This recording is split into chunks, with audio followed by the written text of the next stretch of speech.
गांव के एक कोने में पुराने पीपल के पेड़ के पीछे एक वीरान हवेली खड़ी थी। लोग उसे भुतहा हवेली कहते थे। कहते थे कि जो कोई भी वहां रात गुजारने जाता वह फिर कभी नहीं लौटता। दोस्तों, ये कहानी रामपुर के है। दोस्तों, रामपुर गांव के एक कोने में पुराने पीपल के पेड़ के पीछे एक वीरान हवेली खड़ी थी। लोग उसे भुतहा हवेली कहते थे।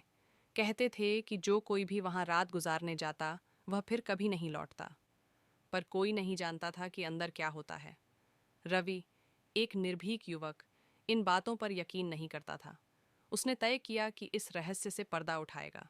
एक रात अपने दोस्तों के साथ वह हवेली की ओर बढ़ा। रात गहरी थी, चांद बादलों के पीछे छुपा था और चारों ओर सन्नाटा पसरा था। जैसे ही उन्होंने हवेली का दरवाज़ा खोला, ठंडी हवा का एक झोंका उन्हें छू कर गुजरा। हवेली के अंदर अंधेरा था।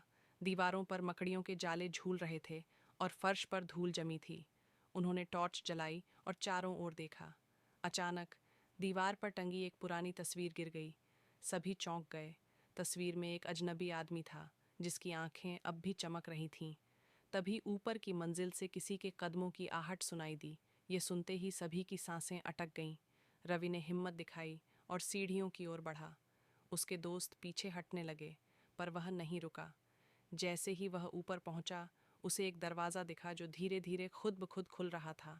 अंदर एक टूटी फूटी कुर्सी रखी थी और एक कोने में कोई बैठा था। कौन है वहाँ? रवि ने कांपती आवाज़ में पूछा। जवाब में धीमी मगर भयानक हंसी गूंज उठी। अचानक कुर्सी पर बैठी परछाई उठने लगी। वह एक स्त्री की आकृति थी जिसके बाल हवा में उड़ रहे थे और उसकी आंखों से अजीब सी चमक निकल रही थी। रवि घबराकर पीछे हटने लगा, लेकिन तभी दरवाज़ा जोर से बंद हो गया। उसके दोस्त नीचे से चिल्लाने लगे, रवि, बाहर आओ! लेकिन रवि हिल भी नहीं पा रहा था। स्त्री धीरे धीरे उसकी ओर बढ़ रही थी। तुम यहाँ नहीं आ सकते, यह हवेली तुम्हारी नहीं है, उसने धीमे मगर डरावने स्वर में कहा। रवि के शरीर में जैसे जान ही नहीं बची।